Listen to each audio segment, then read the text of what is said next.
நடிகர் கார்த்தியும் அரவிந்த் சாமி இணைந்து நடிச்சிருக்க படம் தான் மெய்யழகன். நம்ம பத்திரிகையாளர்களுக்காக இந்த படம் ஸ்பெஷலாக ஒளிபரப்பப்பட்டது. ஸோ இந்த படம் இப்போ தான் முடிஞ்சது. இந்த படம் எப்படி இருக்குது, இந்த படத்துடைய ரிவ்யூ என்ன அப்படிங்கிறது இப்போ பார்த்துடலாம். மெய்யழகன் இந்த படத்தை வந்து பார்த்தீங்கன்னா 2D என்டர்டைன்மெண்ட் தான் தயாரிச்சிருக்காங்க. இந்த படத்தை இயக்கியிருக்கிறது யார் அப்படின்னா 96 படத்துடைய டிரெக்டர் பிரேம்குமார். இந்த படத்துக்கு கோவிந்த் வசந்தா அப்படின்றவர் தான் மியூசிக் பண்ணியிருக்காரு. இந்த படத்துக்கு மகேந்திரன் ஜெயராஜு தான் கேமரா பண்ணியிருக்காரு. எடிட்டிங் வந்து பார்த்தீங்கன்னாக்கா கோவிந்த்ராஜ் பண்ணியிருக்காரு. நடிகர் கார்த்தி அண்ட் அரவிந்த் சாமி, ஸோ இவங்களை மையமாக வச்சு தான் இந்த கதையை நகருது. ஸோ அதனால் இவங்க தான் முக்கிய ரோலில் ப்ளே பண்ணியிருக்காங்க. அதுக்கப்புறம் பார்த்திங்கன்னா ராஜ்கிரண், ஸ்ரீதிவ்யா, இளவரசு, இன்னும் பல முக்கிய நடிகர்கள் இந்த படத்தில் நடிச்சிருக்காங்க. பல இடங்களில் பார்த்திங்கனாக்கா லைவ் ஆடியோவாக வந்து ரெக்கார்ட் பண்ணியிருக்காங்க. ஸோ அது வந்து படம் பார்க்கும்போது நமக்கு நல்லா தெரியுது. அதே மாதிரி ஃபோட்டோகிராஃபி அவுட்ஸ்டாண்டிங். உண்மையில் லைட்டிங் எல்லாம் வந்து யதார்த்தமாக இருக்குது. சில காட்சிகள்லாம் அப்படியே நமக்கு பளிச்சுன்னு தெரியுது. அவ்வளோ நல்லா பண்ணியிருக்காங்க.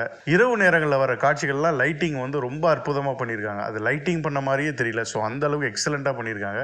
அதே மாதிரி எடிட்டர் ரொம்ப நேர்த்தியாக இந்த படத்தை வந்து தொய்வில்லாமல் கொண்டு போகணுங்கிறதுக்காக ரொம்ப சிரமப்பட்டு இந்த படத்தை வந்து எடிட் பண்ணியிருக்காரு. ஸோ அவரும் ரொம்ப நல்லா பண்ணியிருக்காரு.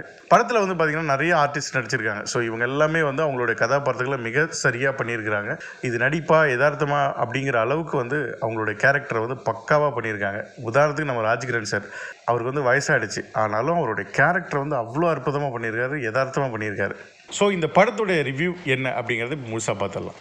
தஞ்சாவூர் பக்கத்தில் ஒரு சிறிய கிராமத்தில் வசிக்கிற அரவிந்த் சாமி அவர்கள் வந்து பார்த்திங்கன்னா சிறிய வயதிலேயே அந்த கிராமத்தை விட்டுட்டு ஓடி போயிடுறாரு. ஸோ 20 ஆண்டுகளுக்கு பிறகு ஒரு திருமண நிகழ்ச்சியில் கலந்துக்கிறதுக்காக திரும்ப அந்த கிராமத்துக்கு வராரு. அப்போ தான் அவர் கார்த்தியை சந்திக்கிறாரு. கார்த்தி அவர்களுக்கும் அரவிந்த் சாமி அவர்களுக்கும் இடையே நடக்கிற பாச போராட்டம் தான் இந்த படம். அரவிந்த் சாமிக்கு கார்த்தி அவர்கள் எப்படி சொந்தம், என்ன மாதிரியான உறவு அப்படிங்கிறது அரவிந்த் சாமிக்கு தெரியாது. திரும்பவும் என்ன பண்ணுறாருன்னா சொல்லிக்காமல் அந்த கிராமத்தை விட்டு போயிடுறாரு. ஸோ கார்த்தி அவங்க ஃபேமிலி எல்லாமே ரொம்ப வருத்தப்படுறாங்க. அதுக்கப்புறம் பார்த்திங்கன்னா கார்த்தி யார், அவர் எப்படி நமக்கு உறவு, அவர் ஏன் நம்ம மேலே இவ்வளோ பாசம் காட்டுறாரு அப்படின்னு கண்டுபிடிக்கிறாரு அரவிந்த் சாமி. அதுக்கப்புறம் ஒன்று சேர்றாங்களா இல்லையா அப்படிங்கிறது அந்த படத்துடைய முழு கதை. நடிகர் கார்த்தி அவர்கள் எத்தனையோ திரைப்படங்களில் மாசாக நடிச்சிருக்காரு, ஆக்ஷன் காட்சிகளில் நடிச்சிருக்காரு, லவ் காட்சிகளில் நடிச்சிருக்காரு. ஸோ இப்படி ஒரு கதாபாத்திரத்தில் கார்த்தி அவர்கள் நடித்ததில்லை. ஸோ இதுதான் முதல் முறை. ரொம்ப அற்புதமாக இந்த படத்தில் வந்து நடிச்சிருக்காரு கார்த்தி. அதே மாதிரி அரவிந்த் சாமி அவர்களும் இது மாதிரி ஒரு காட்சி அமைப்பில் அவர் நடித்ததில்லை. ஸோ அவரும் அவருடைய கதாபாத்திரத்தை ரொம்ப சிறப்பாக பண்ணியிருக்காரு. ஸோ ரொம்ப நாளைக்கு அப்புறம் ஸ்ரீதியை ஸ்க்ரீனில் பார்க்க ரொம்ப சந்தோஷமாக இருக்குது. ஸோ அவங்களுடைய கதாபாத்திரத்தை அவங்க ரொம்ப சிறப்பாக பண்ணியிருக்காங்க. ஸோ இந்த படத்துக்கு அப்புறம் அவங்களுக்கு நிறைய படங்கள் வர வாய்ப்பு அதிகம்னு நினைக்கிறேன். ஸோ இந்த படம் பார்த்திங்கன்னா வழக்கமான கமர்ஷியல் படம் கிடையாது. இதில் வந்து காதல் கிடையாது, டூயட் சாங் கிடையாது, குத்து சாங் கிடையாது, மாசான ஃபைட்டு கிடையாது.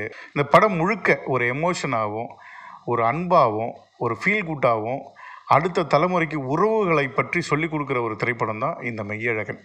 ஸோ இப்படி ஒரு கதையில் தான் அரவிந்த் சாமியும் நடிகர் கார்த்தி அவர்களும் நடிச்சிருக்கிறாங்க.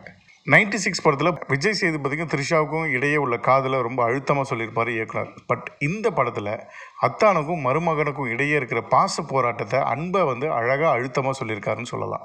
இந்த படம் இன்றைய தலைமுறைக்கு ரொம்ப ரொம்ப அவசியமான ஒரு திரைப்படம். படம் கொஞ்சம் ஸ்லோவாக போனாலும் இது ஒரு முழுக்க ஃபீல் குட் மூவி. கண்டிப்பாக இதை குடும்பத்தோடு ஒரு முறை எல்லாருமே தியேட்டருக்கு போய் பார்க்க வேண்டிய ஒரு படம்.